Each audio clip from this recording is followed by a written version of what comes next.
આજે અમે Jhagadia જીઆઈડીસીમાં મેટ્રોપોલિકલ chemical private limited કંપનીમાં આવેલા છે.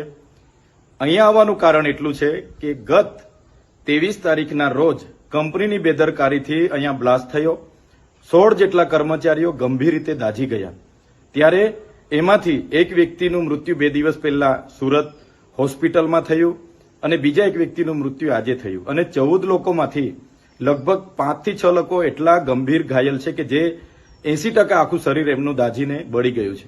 છતાં પણ કંપનીના મેનેજમેન્ટમાંથી એક પણ વ્યક્તિએ આ 16 પરિવારના કોઈની સાથે પણ મુલાકાત નથી લીધી કે કોઈ પણ જાતની વળતરની વાત નથી કરી કે દવાખાનાની બિલની વાત નથી કરી, જેના કારણે આ પરિવારે ગઈકાલે મારો સંપર્ક કર્યો અને કીધું કે આ કંપનીમાં આ રીતની ઘટના ઘટી, એમાં અમારા 27 વર્ષના દીકરાઓ મૃત્યુ પામ્યા છે, જેના નાના નાના બાળકો છે. આગળ પાછળ અમારે કંઈ નથી. ચૈતરભાઈ, તમે કંઈ આવીને વાત કરીને અમને ન્યાય અપાવો.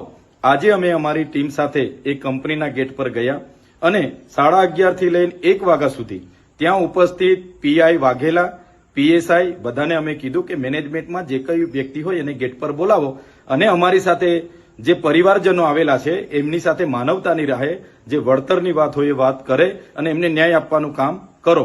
ત્યારે પોલીસ અધિકારી વાઘેલા સહિતના લોકોએ ત્યાં અગાઉથી એવા લોકોને લાવીને મૂકેલા હતા કે જે પરિવાર સાથે એમને કોઈ લાગે વળગે નહીં, છતાં એ લોકો અમારી સામે આર્ગ્યુમેન્ટ કરતા હતા કે ભાઈ વળતર તો 15 લાખ જ મળશે, એનાથી ના મળે, અમારો પરિવારના લોકો છે, આમ છે તેમ છે. પણ અમારી સાથે જે સગા સંબંધીઓ હતા એમણે કીધું કે અમે 15 લાખમાં સહમત નથી, અમારો એકને એક દીકરો મૃત્યુ પામ્યો છે, અમને માનવતાની નાતે થોડું વ્યવસ્થિત કરી આપો.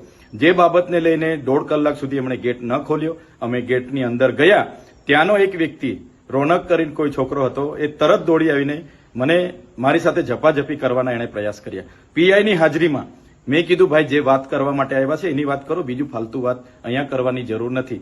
ત્યારબાદ પણ કંપની મેનેજમેન્ટ દ્વારા એમના પરિવારજનોને બોલાવવામાં આવ્યા, એમની સાથે વાત કરવામાં આવી.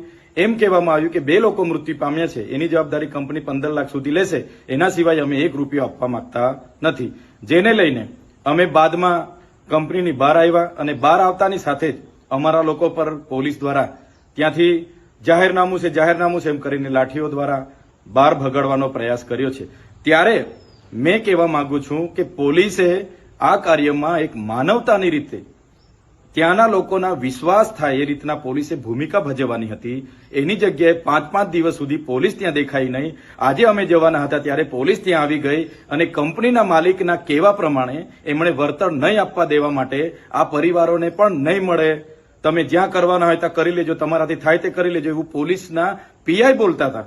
એટલે પોલીસની જે કામગીરી છે મને લાગે છે કે માલિકને ના તલવા ચાટતા હોય એવું મને લાગે છે. ત્યારે મેં એ વિસ્તારની તમામ જીઆઈડીસીઓમાં કામ કરતા કામદારોને, આ વિસ્તારના તમામ લોકોને મારે નમ્ર અપીલ છે, એક 16 પરિવાર સાથે જે ઘટના ઘટી છે બહુ ગંભીર ઘટના છે. કંપનીના માલિકોને આનાથી પેટનું પાણી પણ નથી હલતું. તો આવનારા દિવસોમાં આ ઘટના બાદ તો અનેક ઘટનાઓ બનશે, ત્યારે બધાનો જ વારો આવવાનો છે. ત્યારે સૌ લોકોને મારે વિનંતી છે, આવનારા દિવસોમાં અમે જાણ કરીશું, પરિવાર અને પ્રશાસનની મધ્યસ્થી રાખીને અમે જાણ કરીશું. ત્યારે સૌ ત્યાં ઉપસ્થિત થજો. આ પરિવારને ન્યાય અપાવવાનું કામ આપણું બધાનું છે અને આપણે બધા સાથે રહીને કરીશું. આમાં જે પોલીસે ભૂમિકા ભજવી છે એ ખૂબ જ નિંદનીય અને દુઃખદાયક છે. પોલીસે એમના માણસોને બોલાવી ખોટા વિડીયો પણ બનાવ્યા છે અને અહીંયા પૈસા માંગવા આવેલા છે એવા વિડીયો પણ બનાવેલા છે. પણ પરિવાર આજે દુઃખી છે અને પરિવારની આ દુઃખની ઘડીમાં સહકાર આપવો એ આપણી બધાની ફરજ બને છે. ત્યારે આવનારા દિવસોમાં તમામ લોકોને મારે અપીલ છે, જ્યારે પણ તમને જાણ કરવામાં આવશે 1 દિવસનો સમય ફાળવીને બધાએ ત્યાં પહોંચવું પડશે અને આ 16 પરિવારને ન્યાય અપાવવા માટે આપણે બધાએ ત્યાં ઉતરવું પડશે, એવી મારી આપ સૌને વિનંતી છે. જોહાર, જય આદિવાસી.